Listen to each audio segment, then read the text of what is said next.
Nu, ir tie stāsti dzirdēti tik daudz, ka daļ 100 eiro tur zadušajās un tad darījums nenotiek. Jā, bet es viņu pirkšu. Būs man dāvanā vēl kāda mašīna. Nevar var šī Kia. Viņa maksā 900 eiro. 999 eiro. Nu, vot, uzdevināsiet man vēl vienu mašīnu, lai man būtu izvēle. Mierīgi. Es nezinu, ko ar viņu darīt. Bet viņa ir laba.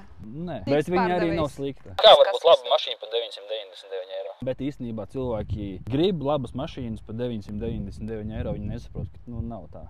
Vispār man picis ir līdzi. Nu, somiņa man nav, somiņa man ir tikai Lupus krāsa un tonālais krems. Es paņemu naudiņu leasingā. Un tāpēc jums ir šanses, man ir picis pārdot man kaut kādu mašīnu. Un kādu jūs man ieteiciet? Audi? Kāpēc ne BMW? Jūs izvēlaties BMW vai Audi? BMW. Tad sanāk, jūs esat tāds agresīvs vadītājs sirdī. Nē, man ir 0 punktu. 32 štukas es nepaņemu leasingā, man bišķiņ mazāk. Ziniet, es tikko biju atvaļinājumā Turcijā.